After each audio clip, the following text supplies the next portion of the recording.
Hello friend, India जी के master में आपका स्वागत है। जैसे कि आप जान रहे हैं कि मैं आप लोगों के लिए डेली साइंस का प्रैक्टिस सेट लाता हूं। आप लोग क्या पिछले वीडियो प्रैक्टिस सेट 6 हो चुका था।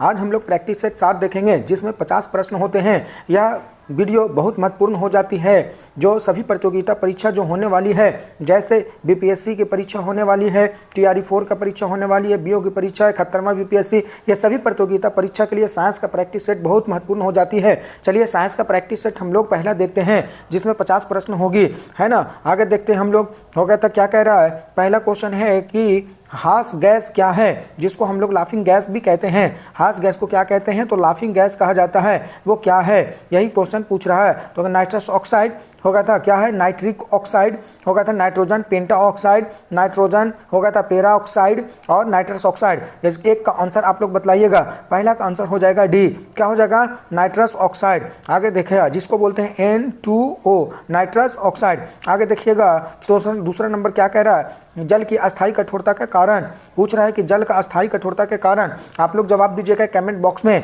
आप हमारे चैनल पर नए हैं तो चैनल को लाइक, सब्सक्राइब और शेयर जरूर कर दें।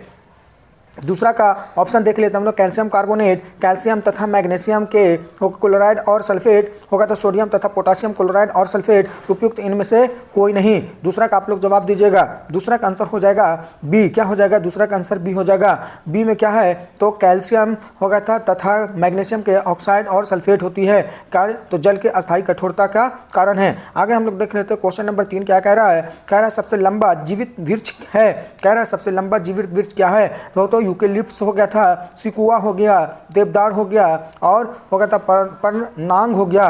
कौन हो जाएगा, तीसरा का आप लोग जवाब दीजिएगा। तीसरा का आंसर हो जाएगा बी, क्या हो जाएगा, सिकोआ।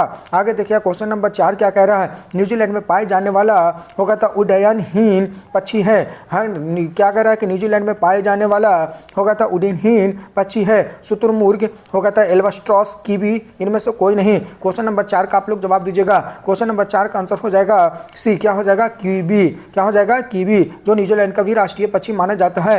आगे देखिए क्वेश्चन नंबर 5 क्या कह रहा है।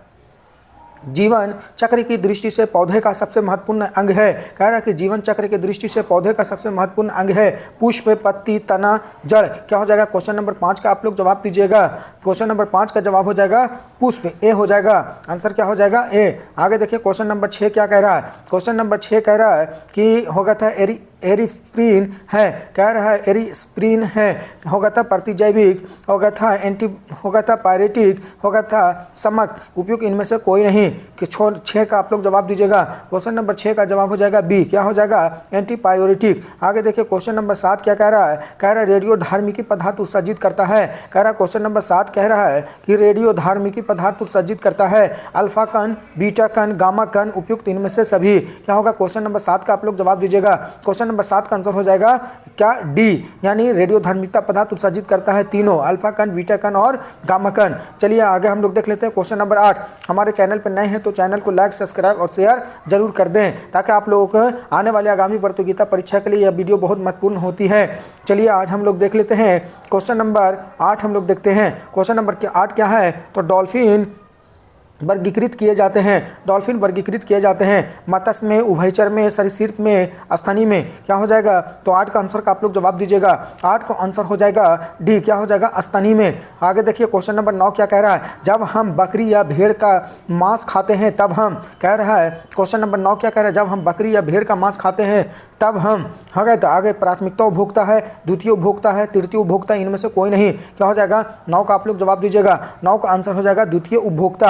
आगे देखिए क्वेश्चन नंबर 10 क्या कह रहा है। क्वेश्चन नंबर 10 है कि निम्नलिखित में से होगा था समय का मात्रक नहीं है। कह रहा है निम्नलिखित में से समय का मात्रक नहीं है। क्वेश्चन नंबर 10 आगे देखिए, अधिवर्ष, चंद्रमा, प्रकाश वर्ष, उपयुक्त इनमें से कोई नहीं। 10 का आप लोग जवाब दीजिएगा। 10 का आंसर हो जाएगा सी, क्या हो जाएगा, प्रकाश वर्ष। आप हमारे चैनल पर नए हैं तो चैनल को लाइक, सब्सक्राइब और शेयर जरूर कर दें। आगे देखिए क्वेश्चन नंबर 11 क्या कह रहा है। क्वेश्चन नंबर 11 हम लोग देख लेते हैं जल्दी से। कह रहा है कि अंतरिक्ष अति सूक्ष्म मापने के लिए कौन सा उपकरण प्रयुक्त होती है। कह रहा अति सूक्ष्म को मापने के लिए कौन सा उपकरण प्रयोग होता है। होगा था बर्नियर कैपलर का, होगा था अमोलिस्कोप का, होगा था स्लाइड रूप का, होगा था टेंट का किसका प्रयोग किया जाता है? क्वेश्चन नंबर 11 का जवाब दीजिएगा, ए हो जाएगा बर्नियर कैपलर का। आगे देखिए क्वेश्चन नंबर 12 क्या कह रहा है? क्वेश्चन नंबर 12 कह रहा है कि सूची 1 को सूची 2 के साथ मिलान कीजिए। आगे देखिए क्या है इसमें, तो यानी कह रहा है कि एक तरफ है सूची 1 और एक तरफ है सूची 2, है ना। दूसरा पहला में हो गया था भौतिक राशियाँ और इकाई उसको मिलाना है। त्वरण के साथ किसका मिलेगा? बल, त्वरण, बल, कार्य, आवेग किससे मिलेगा? चलिए क्वेश्चन नंबर आप लोग यहाँ पे बतलाइएगा। क्वेश्चन नंबर कितना है? क्वेश्चन नंबर 12 आपको लोग छोटा करके दिखा देते हैं। चलिए इसका मिलान कर लीजिएगा। क्वेश्चन नंबर 12 का जवाब हो जाएगा डी। क्या हो जाएगा? डी। है देख लीजिए, आपको मिलान कर देते हैं। 4 का ए कहाँ है? तो 4 का ए त्वरण, है ना, यानी त्वरण का हो जाएगा मीटर प्रति सेकंड। 3 का बी कहाँ है? 3 का बी हो गया था बल का मात्रक हो जाएगा न्यूटन। आगे देखिए 4 हो गया था 1 का सी कहाँ है? तो कार हो गया था कार ऊर्जा जूल। आगे देखिएगा आवेग का क्या हो जाएगा? यानी बच गया जो आवेग का न्यूटन सेकंड, यानी 2 हो जाएगा। चलिए क्वेश्चन नंबर हम लोग 13 देख लेते हैं। 13 में क्या कह रहा है कि जब किसी पिंड की गति दुगनी हो जाती है तब, है ना। आगे देखिए कह रहा है जब किसी पिंड की गति दुगनी हो जाती है तब होगा तो उसका त्वरण दुगना हो जाएगा, उसका होगा था संवेग दुगुना हो जाएगा, उसकी गतिज ऊर्जा दुगनी हो जाती है, उसकी स्थिति ऊर्जा दुगुनी हो जाती है। क्या हो जाएगा? 13 का आप लोग जवाब दीजिएगा। 13 का आंसर हो जाएगा बी। क्या हो जाएगा? उसका संवेग दुगुना हो जाती है। क्वेश्चन नंबर 14 देख लीजिए क्या कह रहा है। क्वेश्चन नंबर 14 कह रहा है कि कार के स्टीयरिंग में शामिल है। कह रहा है कार का जो स्टीयरिंग है उसमें शामिल होती है। ये होगा था एक एकल बल, होगा था 2 बल जो एक दिशा में कार्य करते हैं, होगा था 2 बल जो अलग अलग रेखाओं यानी लाइनों तथा विपरीत दिशाओं में कार्य करती है। आगे देखिए बलों का एक युग्म जो विपरीत दिशाओं तथा होगा था सीमा रेखा लाइन का कार्य करता है। क्या हो जाएगा? क्वेश्चन नंबर 14 का आप लोग जवाब दीजिएगा। क्वेश्चन नंबर 14 का डी हो जाएगा, बलों का एक युग्म जो विपरीत दिशाओं में तथा उसकी रेखा लाइन पर कार्य करता है। क्वेश्चन नंबर 15 देखिए क्या कह रहा है। पिंड का भार शून्य नहीं होगा। कह रहा है कि पिंड का भार शून्य नहीं होगा। कब होगा? तो पृथ्वी के केंद्र पर स्वतंत्र गिरने होगा था, गिरने के दौरान होगा था, अंतरिक्ष गृह होगा था, अंतरिक्ष में होगा था किसी घर्षणहीन सतह से। क्या हो जाएगा? 15 का आप लोग जवाब दीजिएगा। 15 का आंसर हो जाएगा डी। क्या हो जाएगा? 15 का आंसर किसी घर्षणहीन सतह से होगा था किसी पिंड का भार शून्य नहीं होगा। आगे क्वेश्चन नंबर 16 हम लोग देख लेते हैं। निम्नलिखित में से कौन सा नियम होगा तो बल की प्रकृति बताता है। कह रहा है कि निम्नलिखित में से कौन सा नियम जो बल की प्रकृति बतलाती है, यानी कह रहा है न्यूटन का कौन सा नियम से बल का नियम जानकारी मिलती है। न्यूटन का प्रथम नियम, न्यूटन का दूसरा नियम, है ना। आगे देखिए क्वेश्चन नंबर हम लोग इसका जवाब दे देते हैं बी। क्या हो जाएगा? न्यूटन का होगा था क्वेश्चन का होगा था बल का नियम, न्यूटन के प्रथम नियम से बल का नियम मिलती है। या क्या होगा? ए ऑप्शन देखिए क्वेश्चन नंबर होगा तो 17 हम लोग देख लेते हैं क्या कह रहा है। क्वेश्चन नंबर 17 ये देख लेते हैं हम लोग। तो कह रहा है कि किसी पदार्थ का वह केंद्र जहाँ होगा था उनका संपूर्ण होगा था भार प्रभावी होता है कहलाता है। आगे क्या होगा था? दोलन केंद्र, विलंबन केंद्र, द्रव्यमान केंद्र, गुरुत्व केंद्र। क्या हो जाएगा? 17 का आप लोग जवाब दीजिएगा। 17 का आंसर हो जाएगा डी। क्या हो जाएगा? 17 का आंसर हो जाएगा डी, गुरुत्व केंद्र। आगे देखिए क्वेश्चन नंबर 18 क्या कह रहा है। क्वेश्चन नंबर 18 क्या कह रहा है? कह रहा है कि एक ठोस वस्तु को द्रव में पूर्णतः डुबाया जाता है। कह रहा है एक ठोस वस्तु को द्रवता पूर्णतः डुबाया जाता है तो भार कम प्रतीत होता है। वस्तु ऊर्ध्वाधर निम्न में से किस पर ऊर्ध्वाधर निर्भर करती है? द्रव का घनत्व, ठोस वस्तु का घनत्व, द्रव का रंग, द्रव में मौजूद रासायनिक अवयव। क्या हो जाएगा? तो 18 का आप लोग जवाब दीजिएगा। 18 का आंसर हो जाएगा बी। क्या हो जाएगा? ठोस वस्तु का घनत्व। आगे देख लेते हैं 19 क्वेश्चन नंबर क्या कह रहा है। क्वेश्चन नंबर 19 क्या कह रहा है हम लोग देख लेते हैं। आप हमारे चैनल पर नए हैं तो चैनल को लाइक, सब्सक्राइब, शेयर जरूर कर दें। यह वीडियो साइंस क्या बहुत महत्वपूर्ण हो जाती है आने वाली आगामी सभी प्रतियोगिता परीक्षा में। यह साइंस से पूछे जाने वाला प्रश्न है। आगे देखिए क्वेश्चन नंबर 19 क्या कह रहा है। ठंडे प्रदेशों में जहां तापमान 0 डिग्री सेंटीग्रेड चला जाता है वहां किसानों के खेतों में पानी भर देते हैं अपनी फसलों को नुकसान से बचाने के लिए। क्यों होगा? तो जल ठंडे प्रदेशों में होगा तो प्रचुरता में पाया जाता है। जल की विशिष्ट ऊष्मा कम हो जाती है और 4 डिग्री से कम तापमान पर जल का आयतन बढ़ जाता है। पानी की विशिष्ट ऊष्मा अधिक होती है। ठंडे प्रदेशों में जड़ों के द्वारा होगा था प्रचुर मात्रा में होगा था जल का अवशोषण करता है। चलिए क्वेश्चन नंबर 19 का आप लोग जवाब दीजिएगा। क्वेश्चन नंबर 19 का आंसर हो जाएगा सी। पानी की विशिष्ट ऊष्मा अधिक होती है। क्वेश्चन नंबर हम लोग 20 देख लेते हैं। क्वेश्चन नंबर 20 क्या कह रहा है कि ठंडे प्रदेशों में, है ना, ठंडे देशों में कार के रेफ्रिजरेटर पानी के होगा था साथ होगा था एथिलीन ग्लाइकोल होगा था मिलाया जाता है। यह सहायता करती है पानी की होगा श्यानता कम करने के लिए, पानी को एक अच्छे स्नेहक युक्त बनाने में, आगे हिमांक के अवयव में होगा था कवथना को होगा था नीचा करने में। 20 का आप लोग जवाब दीजिएगा। 20 का आंसर हो जाएगा सी। क्या हो जाएगा? तो हिमांक के अवयव में। आगे देखिएगा क्वेश्चन नंबर 21 क्या कह रहा है? 1 ग्राम ईंधन के जलने से मुक्त ऊष्मा को कहा जाता है। कह रहा है 1 ग्राम ईंधन के जलने से मुक्त ऊष्मा को कहा जाता है होगा था प्रज्वलन ऊष्मा, विशिष्ट ऊष्मा होगा था ऊष्माधारिता, ऊष्मीय मान। क्या हो जाएगा? 21 का आप लोग जवाब दीजिएगा। 21 का आंसर हो जाएगा डी। क्या हो जाएगा? होगा था ऊष्मीय मान। चलिए क्वेश्चन नंबर हम लोग 22 देख लेते हैं। मोटर वाहन में पीछे का दृश्य दिखने का दर्पण है। कह रहा है मोटर वाहन के पीछे का दृश्य दिखने वाले दर्पण कौन सी है? द्विअवतल, उत्तल, समतल, अवतल। कौन हो जाएगा? तो क्वेश्चन नंबर 22 का आप लोग जवाब दीजिएगा। क्वेश्चन नंबर 22 का हो जाएगा उत्तल, यानी जो मोटर वाहन के जो पीछे बाइक में भी लगा होता है वो उत्तल दर्पण का बना होता है, और गाड़ी के हेडलाइट में कहा तो अवतल दर्पण। चलिए हम लोग देख लेते हैं क्वेश्चन नंबर 23 क्या कह रहा है? आकाश के नीले रंग निम्नलिखित में से किस कारण होती है? कह रहा है आकाश का नीले रंग निम्नलिखित में से किसके कारण होती है? प्रवर्तन, विक्षेपण और प्रकीर्णन और ध्रुवन। क्या हो जाएगा? क्वेश्चन नंबर 23 का आप लोग जवाब दीजिएगा। क्वेश्चन नंबर 23 का हो जाएगा सी, प्रकीर्णन। आगे देखिए क्वेश्चन नंबर 24 क्या कह रहा है? होगा था प्रकाश की रंग निश्चित किया जाता है उसके, होगा था कह रहा है प्रकाश का रंग निश्चित किया जाता है उसके वेग द्वारा, आयाम द्वारा, तरंगधर द्वारा, आवृत्ति के द्वारा। प्रकाश का रंग किसके द्वारा निश्चित किया जाता है? क्वेश्चन नंबर 24 का हो जाएगा तरंगधर के द्वारा। आगे देखिए क्वेश्चन नंबर 25 क्या कह रहा है? क्वेश्चन नंबर 25 कह रहा है कि प्रतिध्वनि सुनने का कारण क्या है? यानी कह रहा है कि प्रतिध्वनि सुनने का कारण है ध्वनि तरंग का परिवर्तन, होगा था ध्वनि होगा था तरंग का अपरिवर्तन, ध्वनि का होगा था व्यक्तिकरण और अनुनाद। क्या हो जाएगा? क्वेश्चन नंबर 25 का आप लोग जवाब दीजिएगा। क्वेश्चन नंबर 25 का हो जाएगा ए, ध्वनि का परिवर्तन, ध्वनि तरंग का परिवर्तन। आगे देखिए क्वेश्चन नंबर 26 क्या कह रहा है? निम्नलिखित में से कौन विद्युत का सबसे खराब चालक है? कह रहा है निम्नलिखित में से कौन सा विद्युत का सबसे खराब चालक है? Aluminium, copper, iron, carbon. कौन हो जाएगा? 26 का आप लोग जवाब दीजिएगा। 26 का आंसर हो जाएगा, 26 का आंसर हो जाएगा डी। क्या हो जाएगा? कार्बन। कह रहा है कि इनमें क्या क्वेश्चन कह रहा है कि विद्युत का सबसे खराब चालक, अब विद्युत का सबसे अच्छा चालक हो जाएगा चांदी। क्या हो जाएगा? चांदी विद्युत का सबसे अच्छा चालक, और सबसे खराब चालक हो जाएगा कार्बन। आगे देखिए क्वेश्चन नंबर 27 क्या कह रहा है? एक शुष्क सेल में कौन सी ऊर्जा पाई जाती है? कह रहा है कि क्वेश्चन नंबर 27 एक शुष्क सेल में कौन सी ऊर्जा पाई जाती है? यांत्रिक ऊर्जा, विद्युत ऊर्जा, रासायनिक ऊर्जा, विद्युत चुंबकीय ऊर्जा। कौन सी ऊर्जा हो जाएगा? 27 का आप लोग जवाब दीजिएगा। 27 का आंसर हो जाएगा सी, रासायनिक ऊर्जा।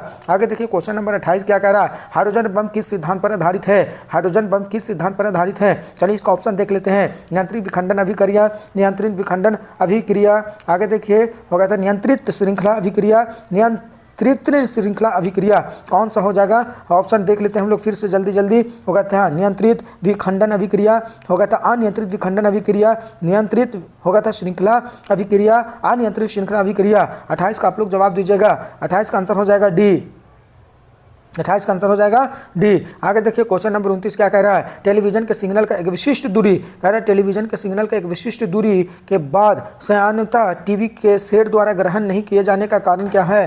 कह रहा है कि टेलीविजन सिग्नल का एक विशिष्ट दूरी के बाद होगा तो सामान्यतः टीवी के सेट द्वारा ग्रहण नहीं किए जाते हैं। कारण क्या है? सिग्नल का दुर्लभ होना, होगा तो दुर्लभ, होगा था रिसीवर का, होगा था एंटीना, वायु में सिग्नलों का अवशेषण और पृथ्वी की वक्रीयता। क्या हो जाएगा? 29 का आप लोग जवाब दीजिएगा। क्वेश्चन नंबर 29 का जवाब आप लोग कमेंट बॉक्स में जरूर दीजिए।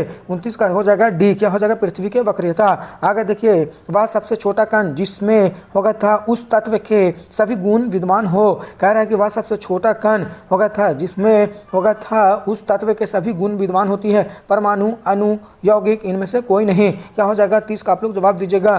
30 का आंसर हो जाएगा ए। क्या हो जाएगा? 30 का आंसर परमाणु। क्या कह रहा है कि सबसे छोटा कण है जिसमें तत्व का सभी विद्यमान हो रहता है उसे परमाणु कहा जाता है। आगे देखिए क्वेश्चन नंबर 31 क्या कह रहा है? आधुनिक आवर्त सारणी होगा तो किसके नियम आधारित है? कह रहा है आधुनिक आवर्त सारणी किसके नियम पर आधारित है? मेंडलीव का, मोसले का, रदरफोर्ड का, ग्राहम बेल का। क्या हो जाएगा?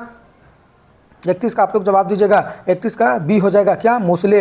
आगे देखिए क्वेश्चन नंबर 32 क्या कह रहा है? हाइड्रोजन के रेडियोधर्मिक स्थानिक को कहते हैं। कह रहा है हाइड्रोजन का रेडियोधर्मिक स्थानिक को क्या कहते हैं? ड्यूटेरियम, प्रोटेरियम, होगा था रेडियम और ट्रिटियम। क्या कहा जाता है?